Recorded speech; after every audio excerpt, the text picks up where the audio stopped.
All right. So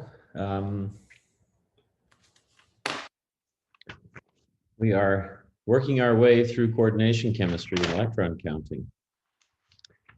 And we did a bunch of carbon monoxide chemistry last time, looking at how CO acts as a 2-electron donor and also a pi acceptor, and how those interactions are synergistic. The pi interaction pulls the ligand in and strengthens the sigma bond. And that leads to structures that are better described as having multiple bonds between the metal and the carbon. And by strengthening the bonding between the metal and the carbon and going to more of a double or even a triple bond type of resonance structure, you weaken the carbon-oxygen you weaken the carbon-oxygen bond, and you reduce its bond order. So you push electrons from the metal onto the carbon and off of the carbon onto the oxygen. And what happens when you look at the infrared spectrum of those compounds is that you see the vibrational frequency of the carbon monoxide ligand is dependent on the degree to which the metal transfers charge out toward the oxygen. So you weaken the bonding between the carbon and the oxygen. That makes the spring softer and the frequency goes down. So you can take an infrared spectrum of a carbon monoxide complex and deduce the extent of charge transfer from the metal to the ligand. And that's great. It's CO, carbon monoxide, becomes kind of a reporter that you can use to assess a transition metal complex.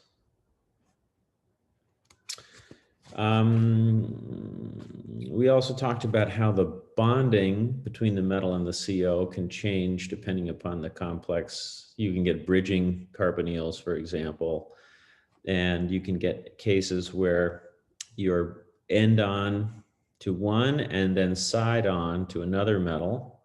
And each of those different orientations gives you a different frequency. The bridging COs look a lot like ketones. And so the CO is more of a double bond in that case, and the frequency is appropriately like a double bond in that case. So you can distinguish different coordination modes of carbonyls based on the frequencies that you get. We then started talking about NO, and we're going to pick that stuff up again. One of the wild things about NO is that it can donate a variety of, you can get different arrangements for how many electrons NO donates depending upon the geometry. And let's just remember for a second here that NO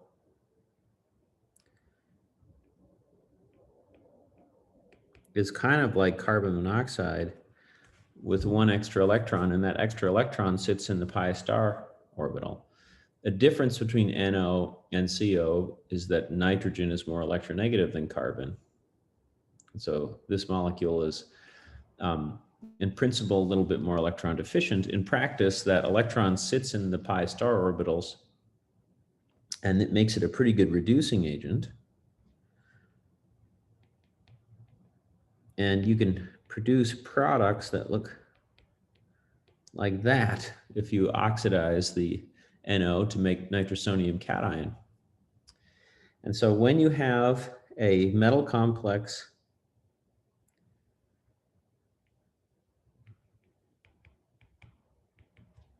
that forms with a bent NO, then you get a 1-electron X-type kind of a interaction.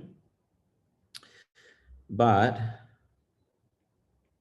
if you get a linear NO like this, now you have an L, you might call that LX, or a 3-electron donor ligand. So you've transferred this electron to the metal, and you've used this lone pair to make a 2-electron interaction. Okay, so this one on the left is a 1-electron donor, and the linear form is a 3-electron donor.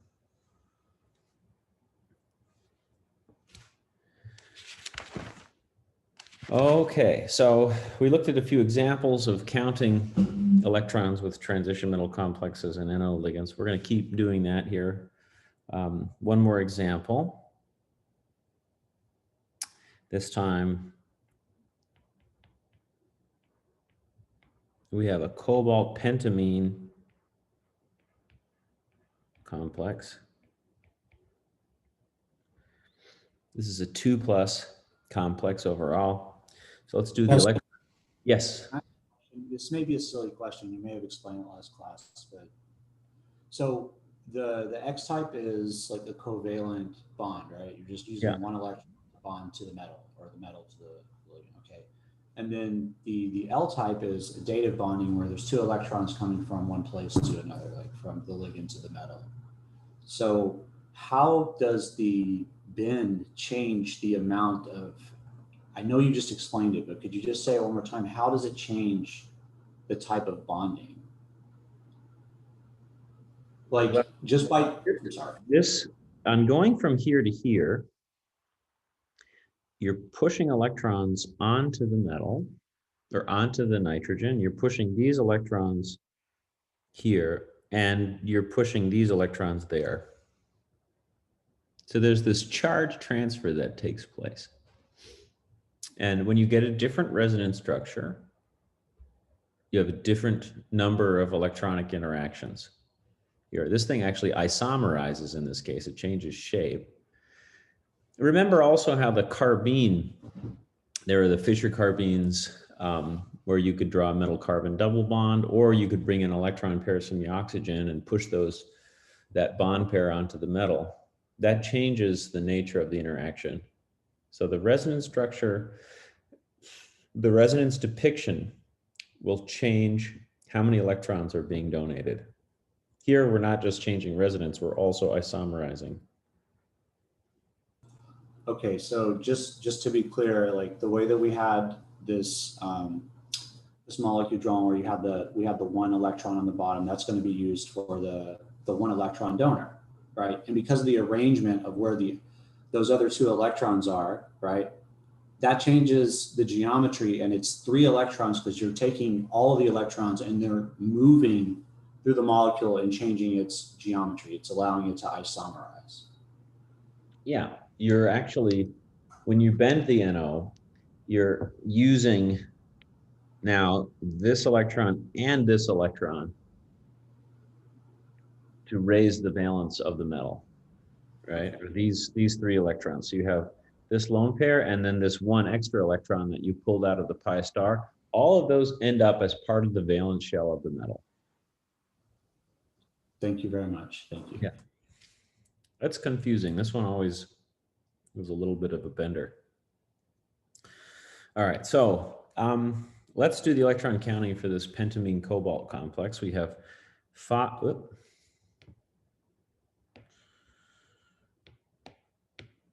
We have 5 ammonia ligands with 2 electrons each. That's 10.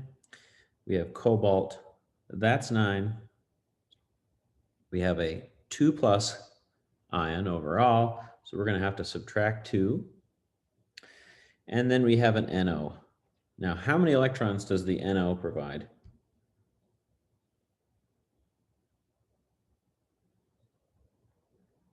Well, it could provide 3, or it could provide 1. Right now, the total is 17, and that means the cobalt compound can only accept 1 more. So we're going to give this a 1, and that gets us to 18 electrons. So NO must be bent here.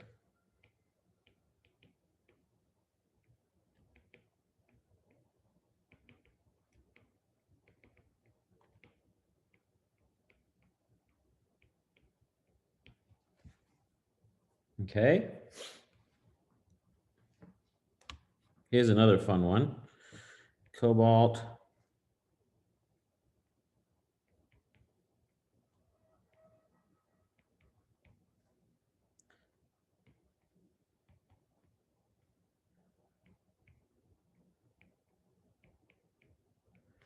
this cobalt complex has got a chelating arsine ligand.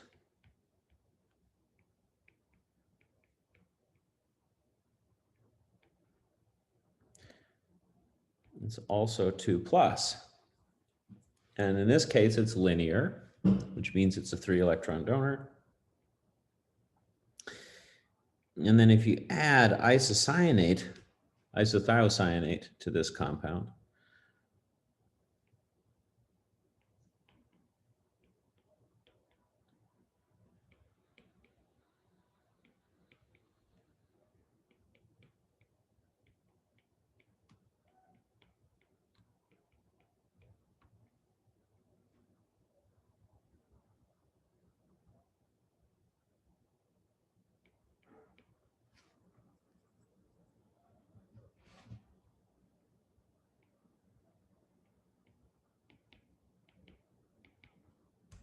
it ends up going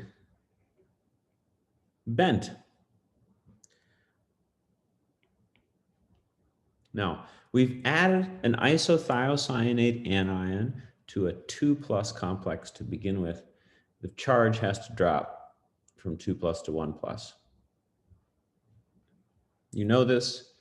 It's important to think about the total charge. You're going to add an anion, you better get a drop in the charge. All right, so what is the valence of the compound on the left?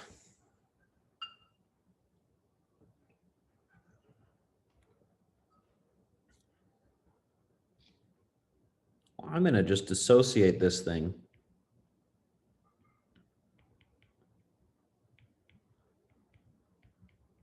like this.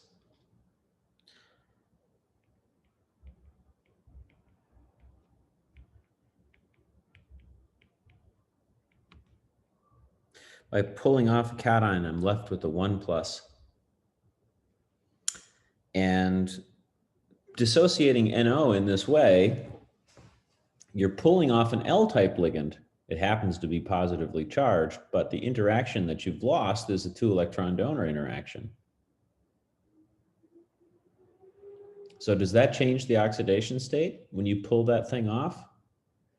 The answer is no, because the electrons in that N cobalt bond, nitrogen cobalt bond, both electrons went with the NO. This is not a normal covalent bond. This is a dative bond. So pulling off a dative ligand does not change the oxidation state of the metal. And you're left behind with this chelating arsine ligand, which is a neutral donor L-type ligand. Each arsine is a closed shell L-type donor. And so that means this compound is cobalt-1.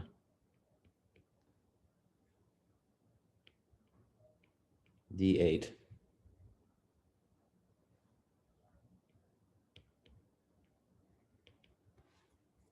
How about over here on the right?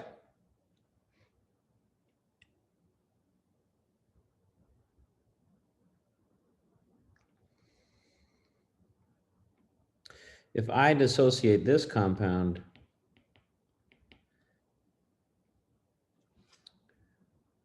and break that bond, I'm going to leave behind a radical.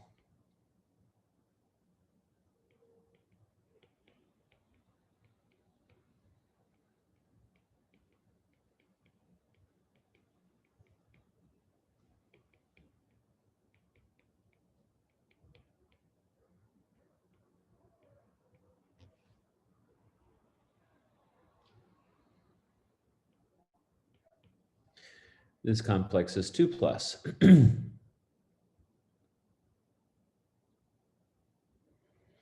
So we have a thiocyanate and cobalt-2. Right? Thiocyanate is an X-type ligand.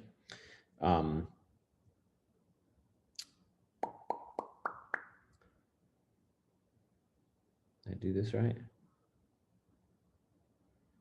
Yeah, that leaves you with cobalt 3.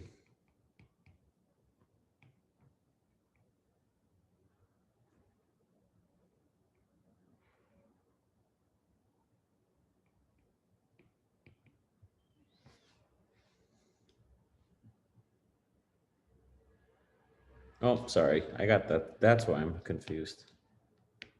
This is just a 1 plus. So when I pull off the NO dot, the product is cobalt 2.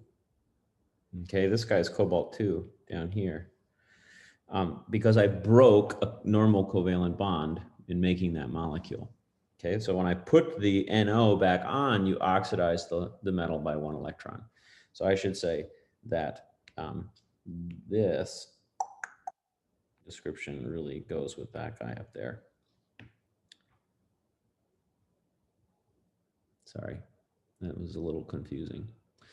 The point is, of course, that on the left, you're transferring this electron from the NO to the cobalt.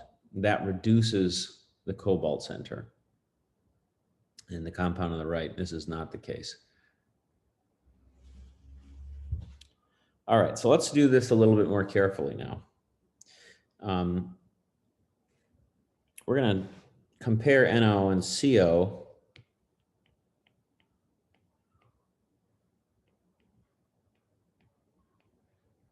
here with our resonance depiction.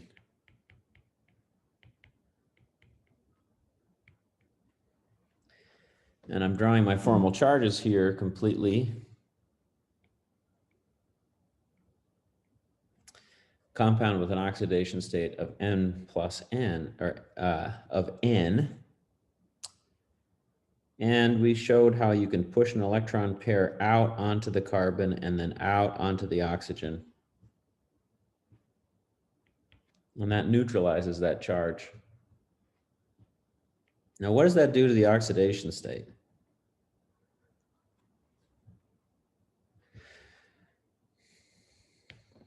The oxidation state here is calculated by cleaving that metal carbon bond homolytically. So this guy is N plus 2.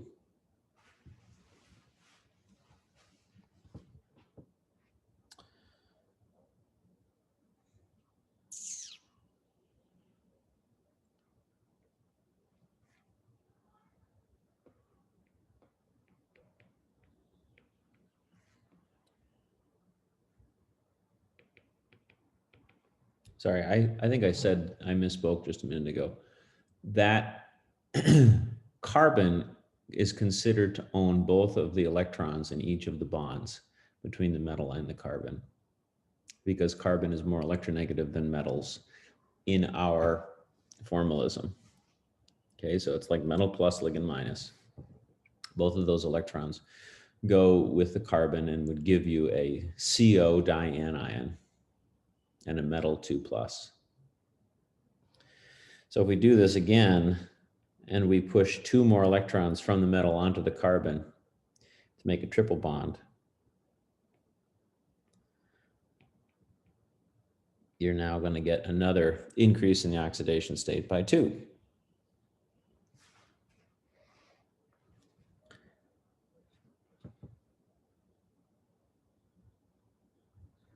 All right, so let's do this again, but this time we're going to talk NO.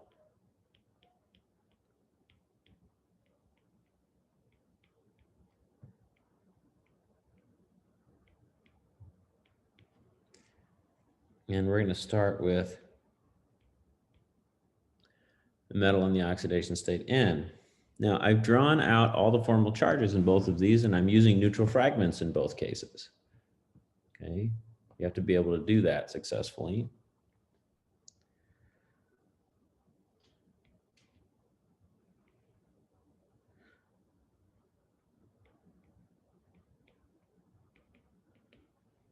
So here's one resonance structure.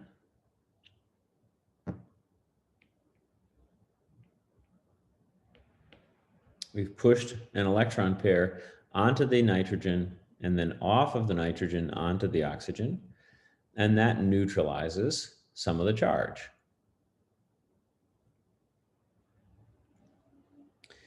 And it raises the oxidation state by 2.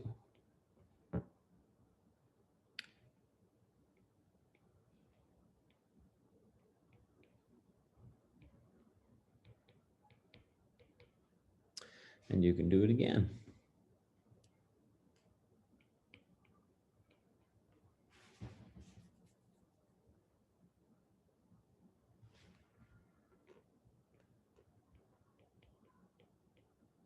And that raises the oxidation state by 2.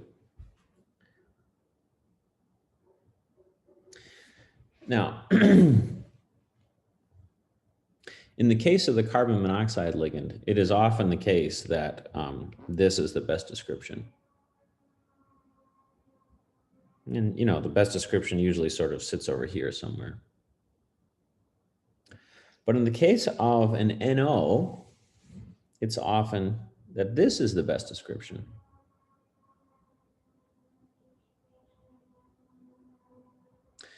So I don't know what your intuition says, but NO is kind of like dioxygen. It's not that far away, sort of in between dioxygen and dinitrogen. And so you can think about NO as being an oxidant.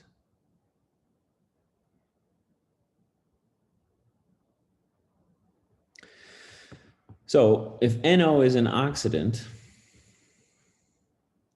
does it make sense that it would be a 3-electron donor? No, it doesn't make sense to talk about it that way. Yet we have been talking about it that way so far.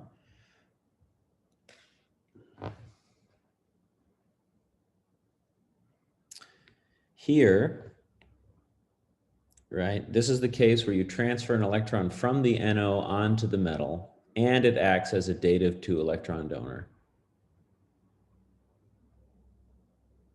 That's really very electron donating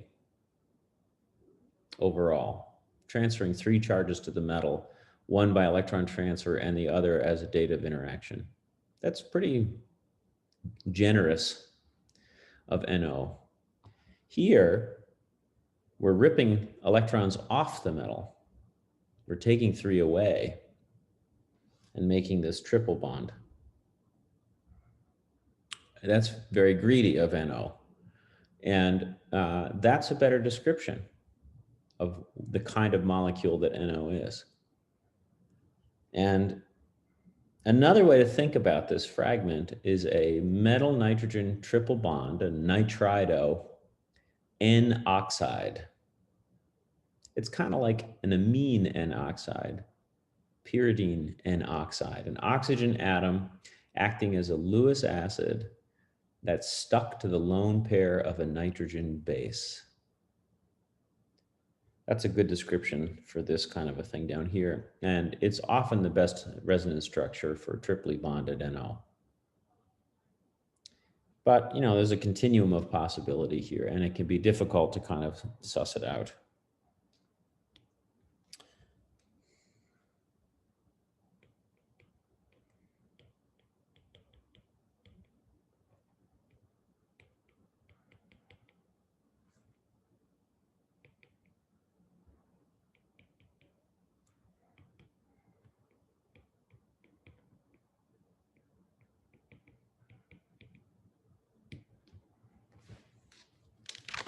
Okay. Jed Parkin gets very animated about this. If you ever work with Jed, or you're ever talking about NO complexes with Jed, or you ever see somebody else talking about NO complexes with Jed, Jed will sit there quietly, and then at the end of the talk, he'll say, you know, this datively bonded NO cation is a silly idea. A cationic nitrogen oxide. That's more oxidizing than O2. I don't know if he would say that, but he would say that's an electrophilic compound. Thinking about that as a neutral 2-electron donor is not really a good intuition. And I think he's right. Okay. So So you're going to have to be able to do this on the exam. That resonance through picture and all the formal charges and stuff like that. You're going to do that on the final. All right, so let's move on now. So now we're going to go back to group theory land.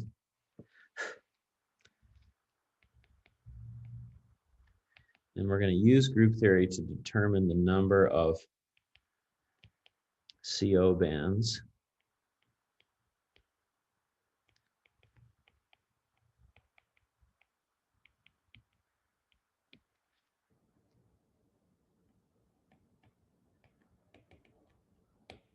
Let's stop there.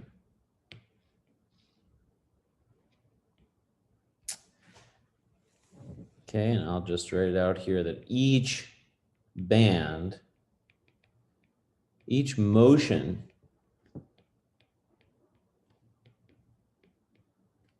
corresponds with an irreducible representation. An irreducible representation.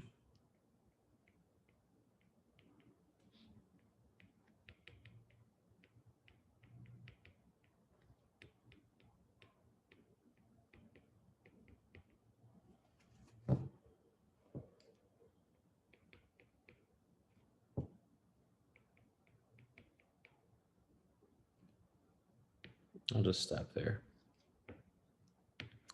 So when you have a complex and you want to analyze the vibrational spectrum and the vibrational modes and all of that, the first thing you need to know is that the total number of modes is 3n minus 6, where n is the number of atoms. Total number of vibrational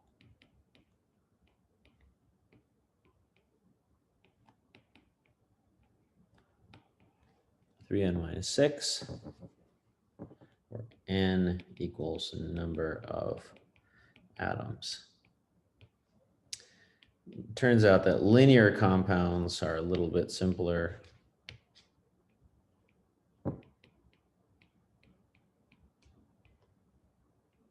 It's 3n minus 5. Okay, so some modes are sensitive to light and others are not. Some modes, their motion creates a dipole moment.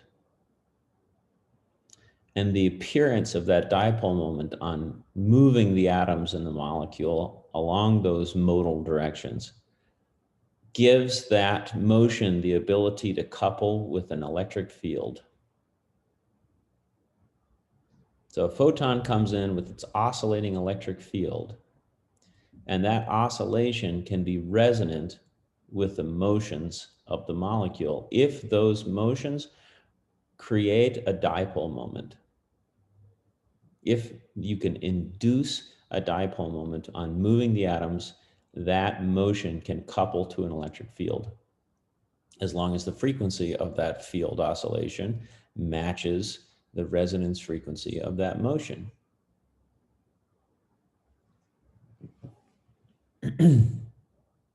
So, which ones do that is the question.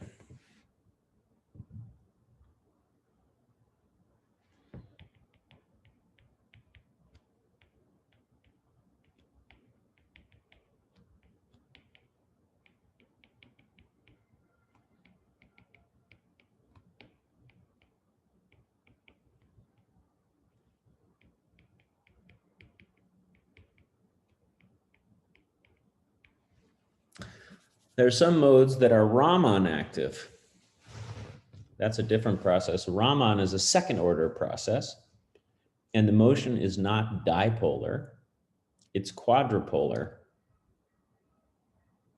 Modes that are quadrupolar are Raman active.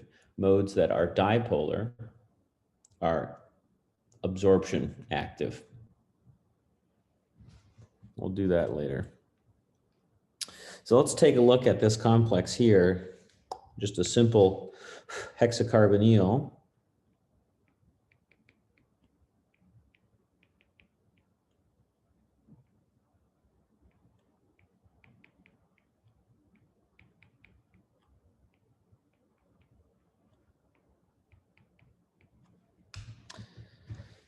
And you can think about this CO vibrating along that carbon-oxygen vector. And you can use that transition dipole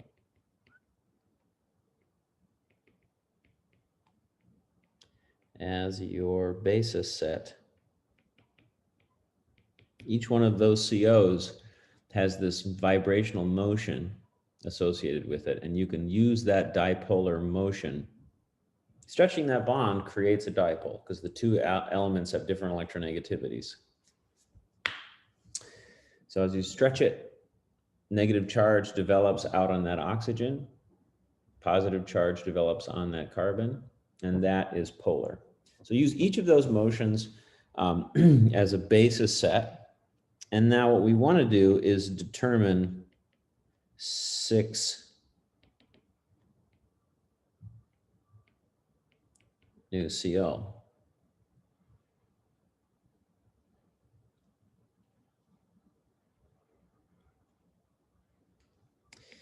And this is the same as 6 ligand sigma.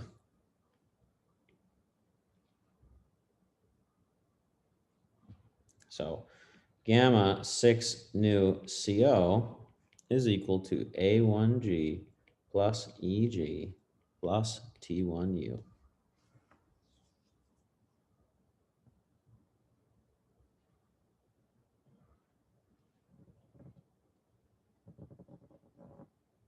So what is A1G?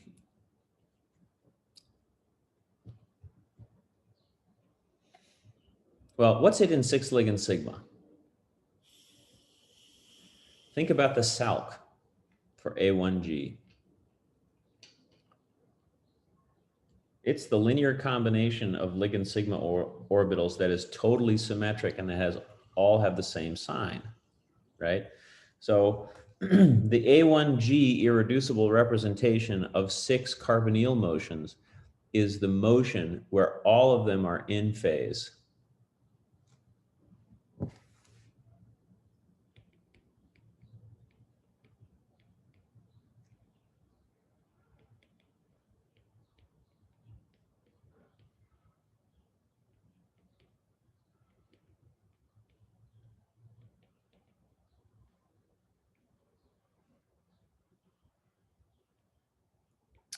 EG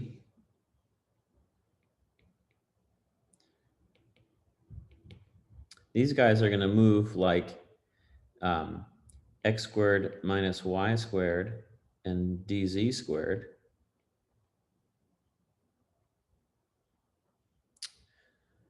So if you think about an x squared minus y squared orbital, you have 2 lobes opposite one another with the same sign, and then another 2 lobes opposite one another, but they have the opposite sign of the other 2. So 2 of the opposing COs are working together, and and the other ones are also working together, but with the opposite motion that's out of phase. Or the motion about the donut is all together and is out of phase with the motion of the other 2 on the lobes of dz squared. So what's T1U?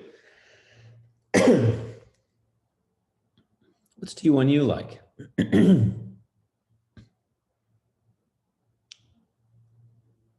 Remember what T1U is? What's the U tell you?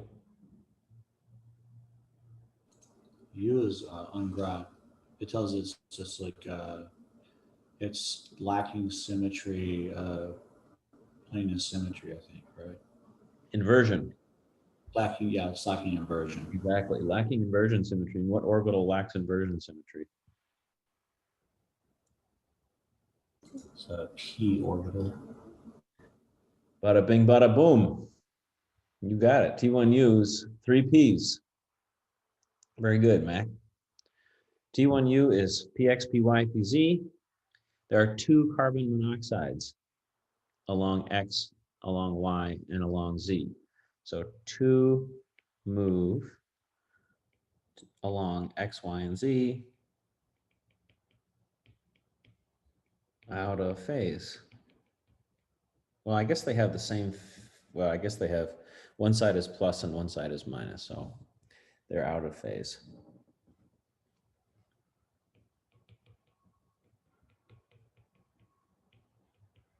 You might say plus is like moving away from the metal, minus is like moving toward the metal. So they're kind of doing this together.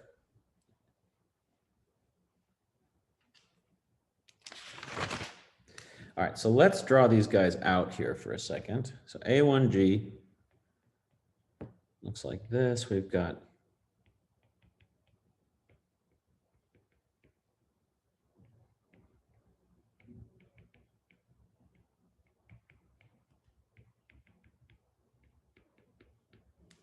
six COs, and they're all going out at the same time. This is kind of what people might call a breathing mode. Sort of going, swelling and then contracting. How about EG?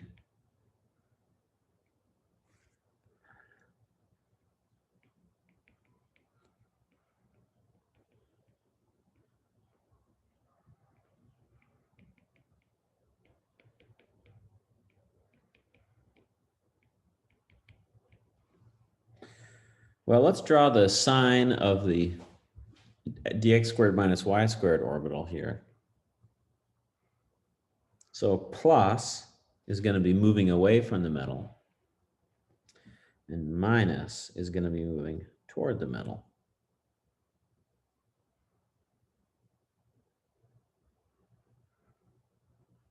And then there's the other one. So T1U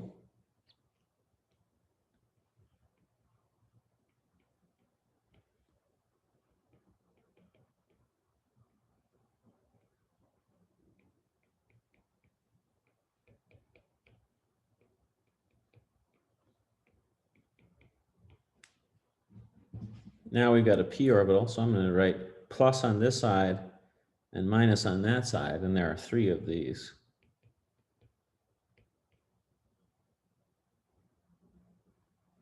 Oriented in three different directions that are essentially identical because X, Y, and Z are indistinguishable in an octahedral point group.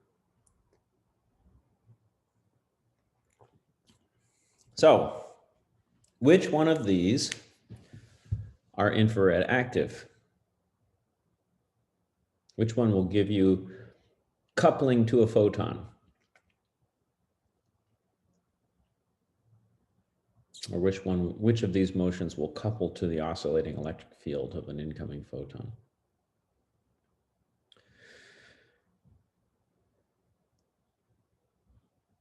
Do any of these motions cause there to be a dipole? Does it cause charge motion to build up on one side or the other side of the molecule?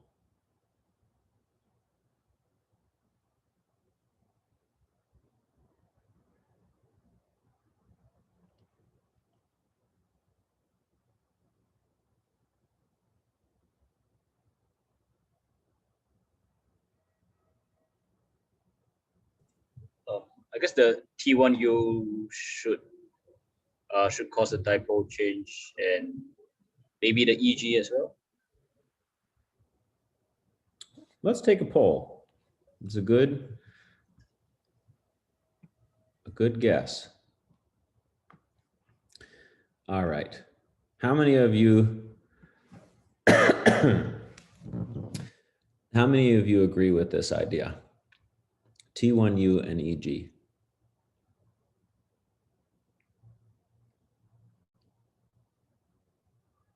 E Chung says T1U and EG. How many of you like that?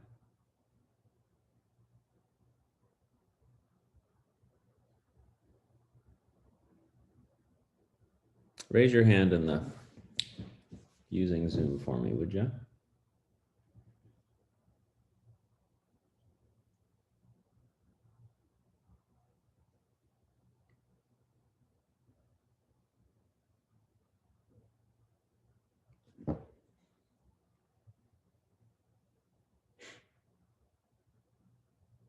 Okay.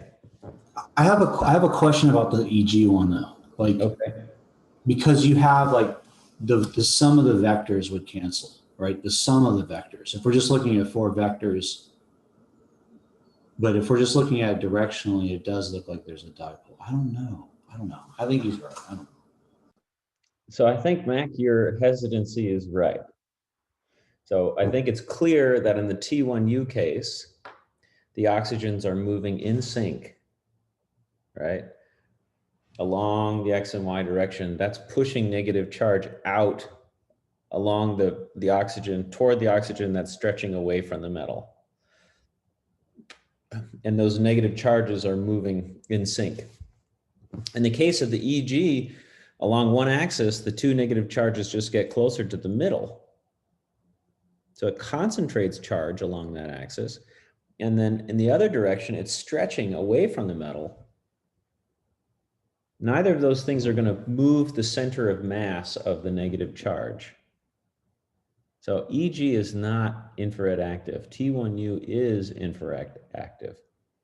In the T1U case, the negative charge moves off the center of mass of the molecule, or off the center of charge of the molecule. And in the EG case, it does not. Of course, A1G, there's no net motion in any direction either. That's very clear, I think.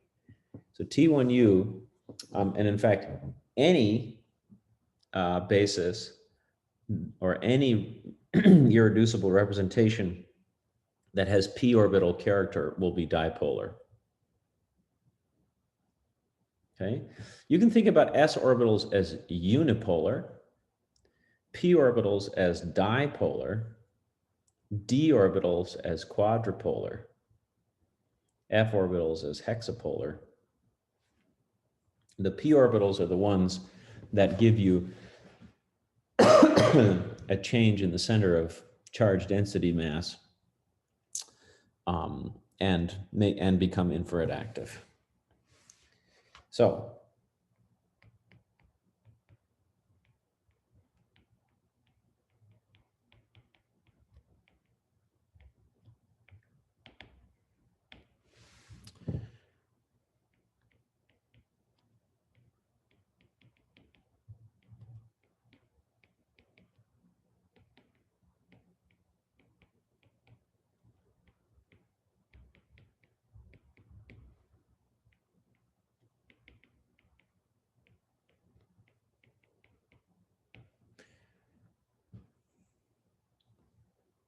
in octahedral complexes, there's only one IR active mode.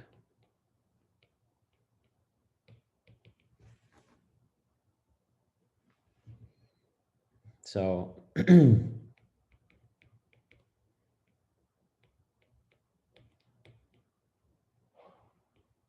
out of a total of 3 times 13 minus 6 modes, or 33 bands. I should not say bands.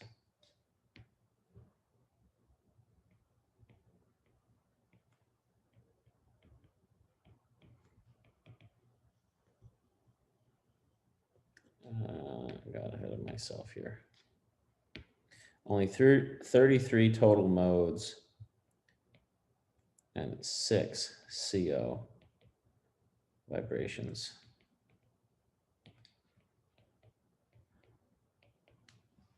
There's only one. All right, so there's also the Raman selection mode.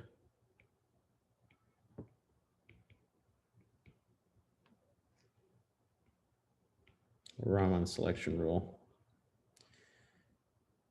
So Raman excites a quadrupole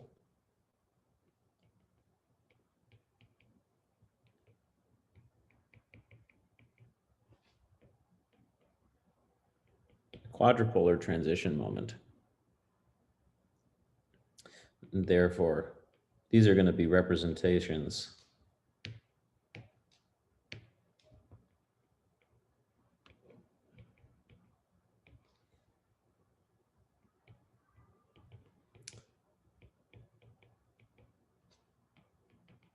that transform like quadratic functions.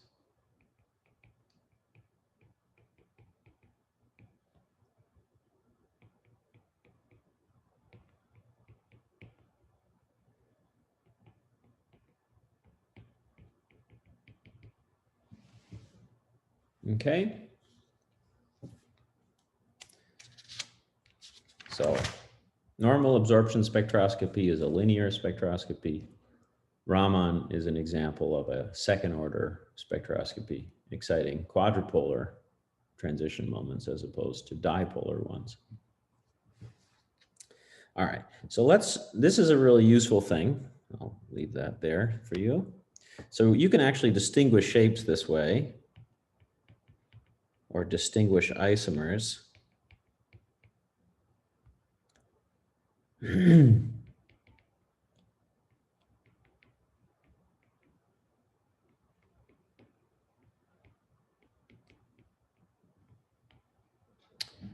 And our example is going to be this tetracarbonyl PME3 complex. And there's two different geometries.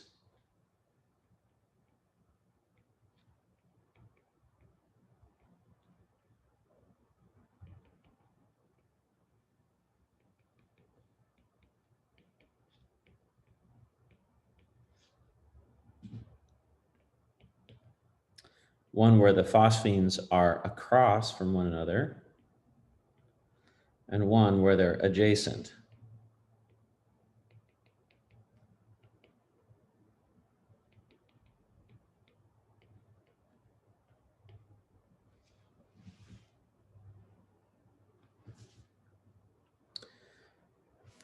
This guy on the left here, the trans complex, is D4H, and the cis complex is C2V.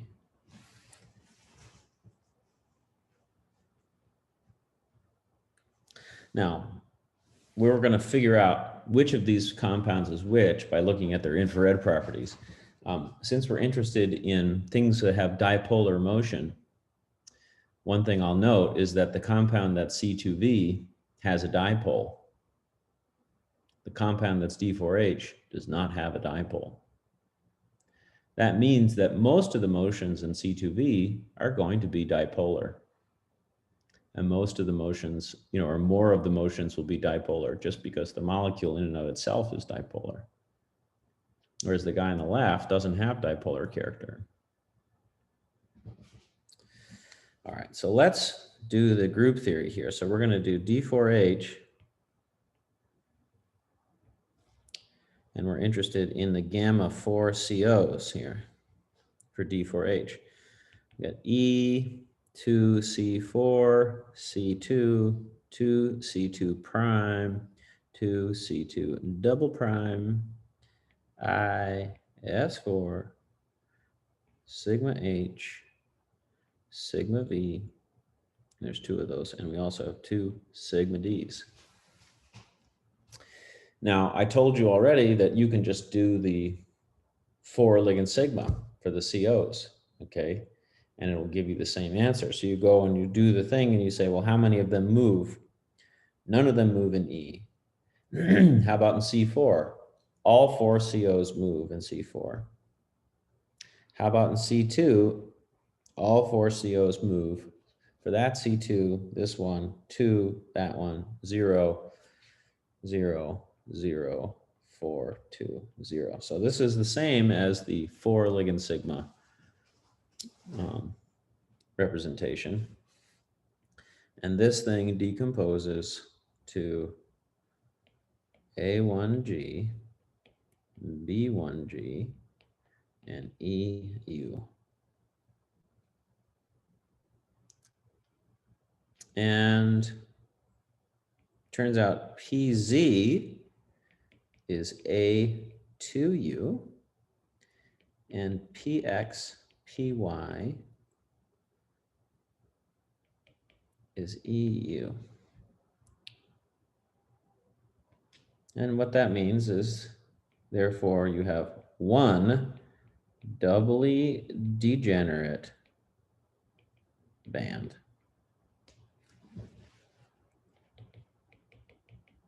In IR. Let's do C2V.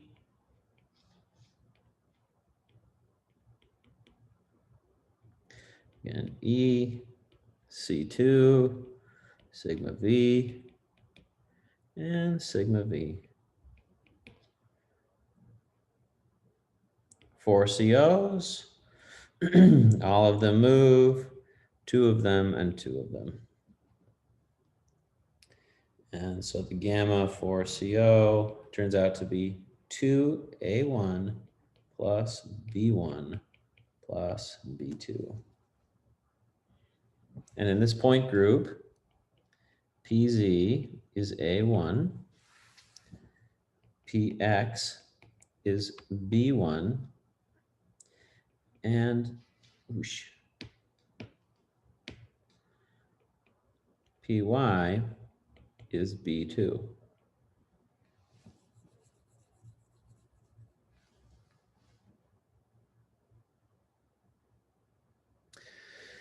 So all 4 of the potential motions here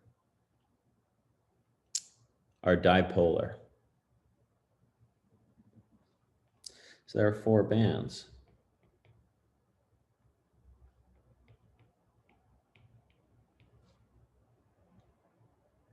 And you might not resolve them all.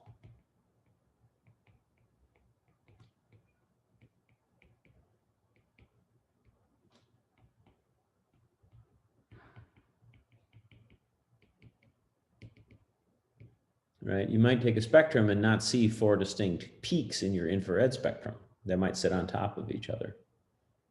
But there are 4 modes that are dipolar. 2 of them happen to have the same symmetry, but they might be distinct in energy. Okay? It doesn't mean they're the same motion. It means the 2 motions have the same symmetry. So they may not have the same energy, or they won't have the same energy. All right, so you take an infrared spectrum, you look at the thing and you say, I see 1 peak. It's probably D4H. Or I see 3 peaks. Maybe there are even 4 peaks. I can't quite tell. It's probably C2V. So I know whether it's the linear or bent compound. Okay. So we're going to do some reactivity of transition metal carbonyls for fun. So part 1 is that loss of CO often leads to clustering. So if you have iron pentacarbonyl and you shine light on it, a CO will pop off. And this gives you iron CO4. And this thing is very reactive. And it easily makes Fe2CO9, or you just keep going and you'll get to Fe3CO12.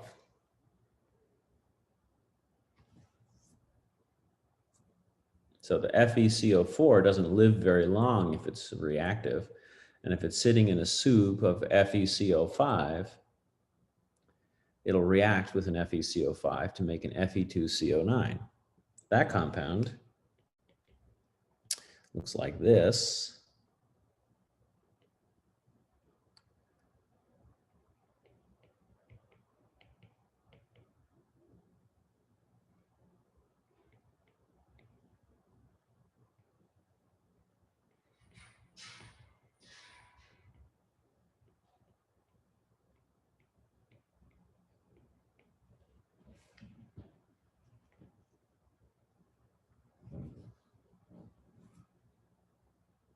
Gives you this bridged complex. Carbon monoxide bridges iron really nicely. It's the right size. Nice and electropositive. This compound here, the pentacarbonyl complex, will also lose carbon monoxide at 25 degrees Celsius, but the half-life is about 4 years.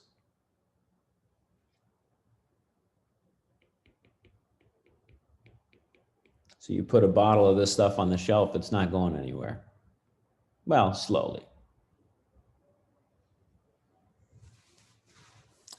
4 years is less than it takes to get a PhD. So generally people store iron pentacarbonyl in the freezer. You don't want to have a bottle of this stuff laying around evolving carbon monoxide. All right. Another good one here. We've got a CP cobalt dicarbonyl. This is 5, 9, and 8, sorry, not 8, 4 electrons. So this is an 18 electron compound. And if you zap it with light, it loses carbon monoxide again, and you will go to the monocarbonyl. And that's a 16 electron compound. And this guy will go on to cluster.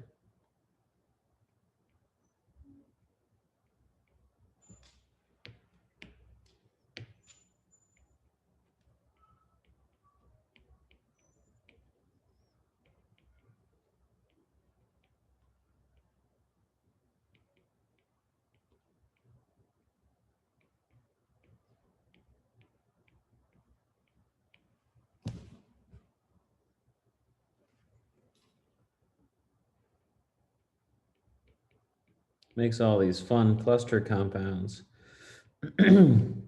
So one monocarbonyl can turn around and react with the one dicarbonyl and make this singly bridged thing.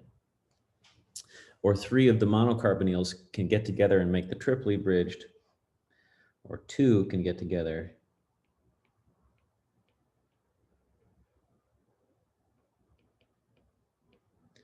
and make this doubly bridged compound.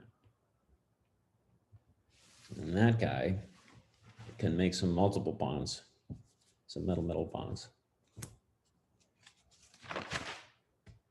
Okay, so that sort of chemistry is pretty common.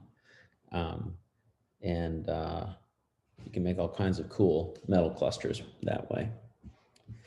So another reaction that CO does is it undergoes attack by nucleophiles.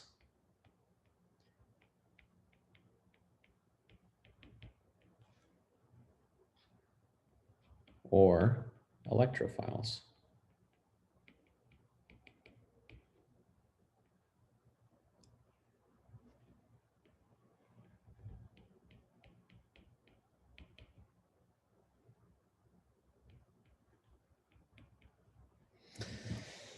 So when it's stuck to a metal, you can write this resonance structure out there at the positive charge on the oxygen. And you can think about some nucleophile coming in and adding to the carbon and pushing some of the electrons out onto the oxygen. And this gives you a new complex.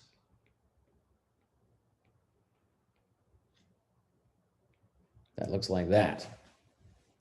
Now, if this is negatively charged and we add it to a neutral molecule, you better get a neutral complex overall. Sorry, let me say that again. You take a neutral and a negative, you better get a negative, right? So if it starts off as some oxidation state N, what is the product oxidation state? The molecule on the left has this 2 electron bond there that we call a dative bond.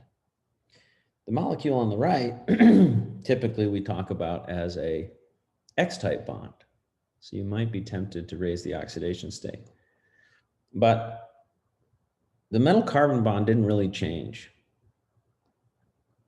Really, the chemistry all happened out in the CO. The complex developed this negative charge overall, and that makes things a little bit funky. So it does not raise the oxidation state. Electrons did not flow off the metal or onto the metal in that transformation.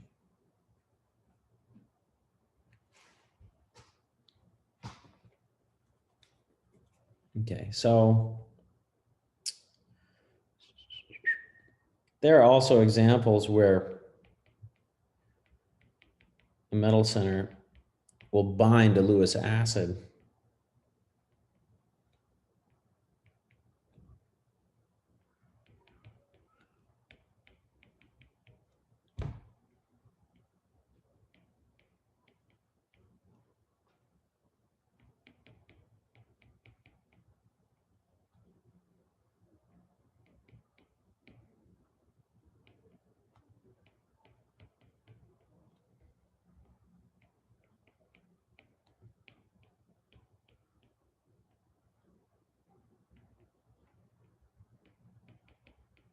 And that binding helps to activate that carbon, the carbonyl compound, just like it would in organic chemistry. And, you know, it had a couple of choices here, and it selects the bridging one.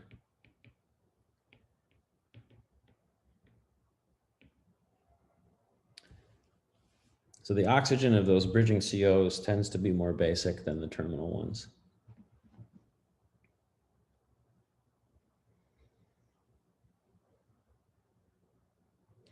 Let's take a look at another example here, this triphenylphosphine complex of platinum that has one chloride and one carbon monoxide and is cationic.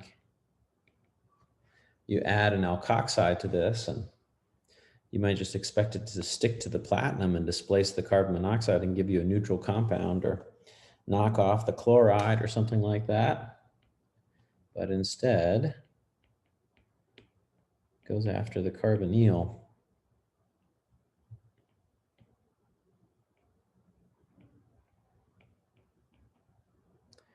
Giving you this acyl type of a species here. It's not acyl, but it's a like an acyl in terms of electron count.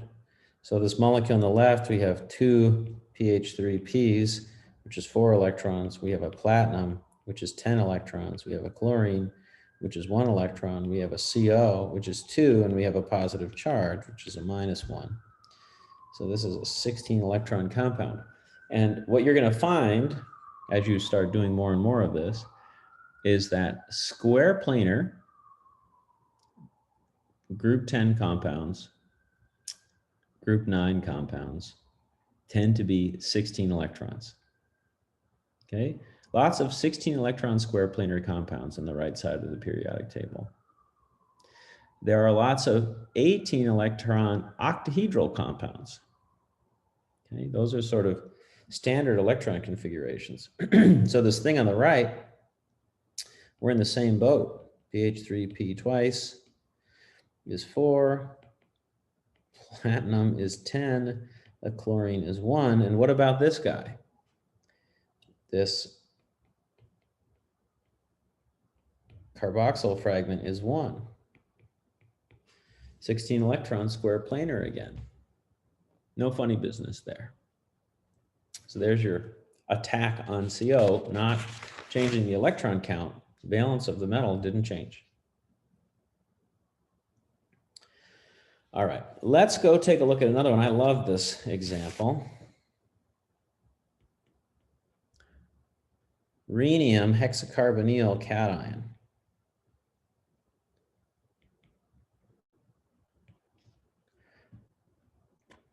So this is a, how many d electrons?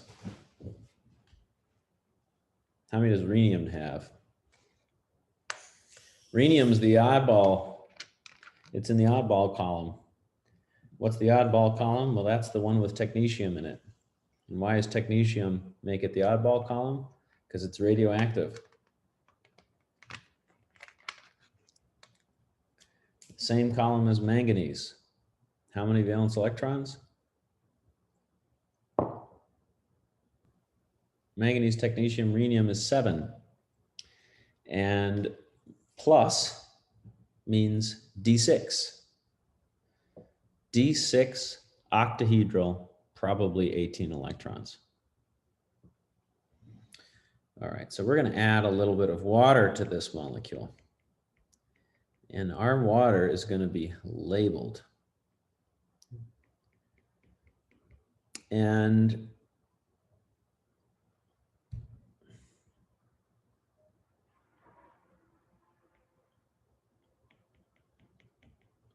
we're going to do this fun reaction where the water attacks one of the carbonyls and it makes this carboxylate. And the fun thing is that proton transfer reactions are fast.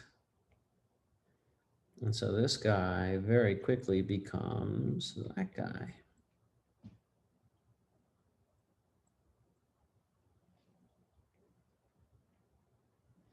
And then it picks up a proton. And you end up with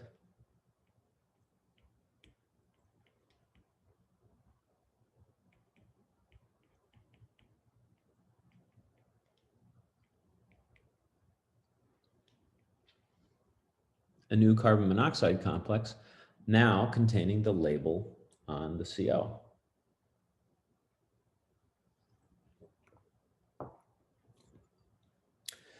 So with 6 CO ligands and a positive charge, this metal complex is electrophilic, and all of these COs are subject to reversible attack in this way. I think that's really neat. Just pitch that compound in water and brrr, all the oxygens swap with the solvent. Amazing.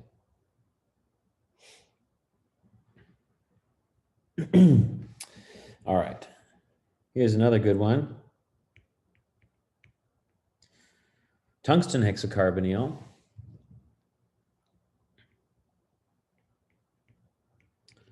We're going to add some phenylithium to it. I'm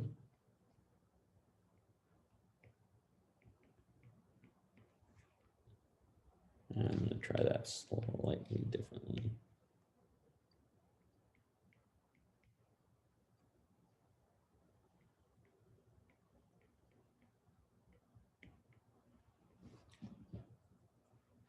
And the phenylithium attacks the carbon again. And then if you add Meerwein salt, trimethyloxonium, wonderful methylating agent. Your DNA loves it, which makes it quite carcinogenic.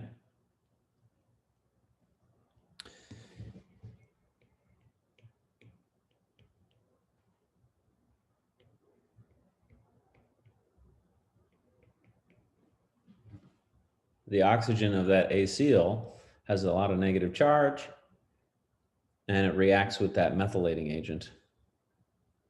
And what is that compound?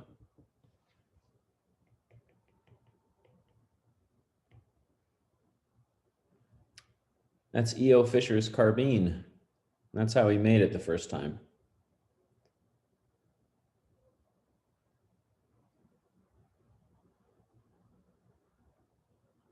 Remember, there's a resonance structure where you push electrons off the tungsten out to that carbon, and you can draw a doubly bonded form. If you wanted to write formal charges in, it would look like that.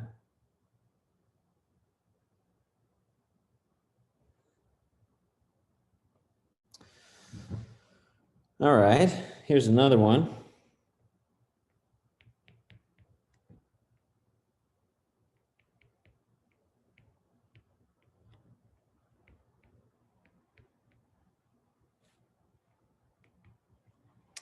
CP iron tricarbonyl cation.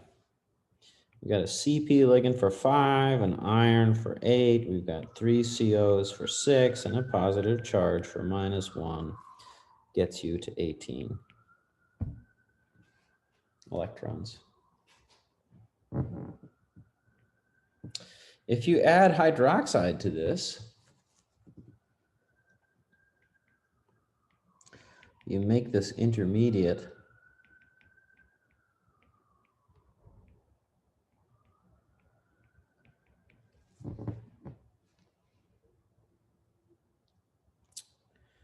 again, we've got CP for 5, iron for 8. We've got 2 COs for 4, and this carboxylate thing for 1. Still 18 electrons. No change in the valence count on the metal, but this guy undergoes further deprotonation using hydroxide as the base, and you end up with this very interesting looking fragment.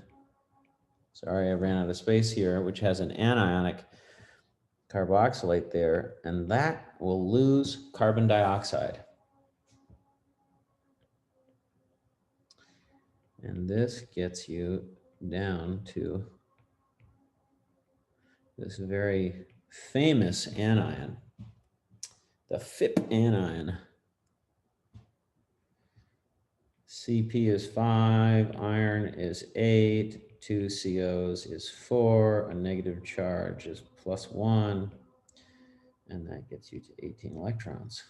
So a bunch of chemistry out there, no valence electron count change, but the compound down there on the lower right is reduced compared to the compound in the upper left. CP in a cation makes this guy iron 2. What's the one down there in the lower right? Iron 0.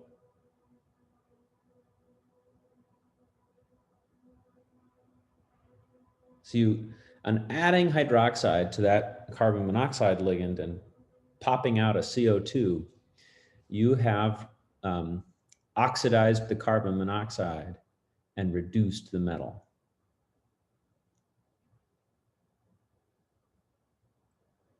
That reduced metal center is a pretty electropositive thing. It is exposed below that CP, and that metal center is a good nucleophile.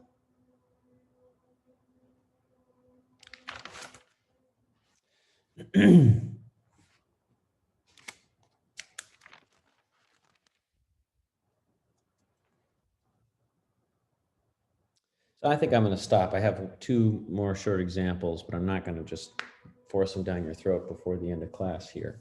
And I will do them next time. Your next homework is available and is due in a week.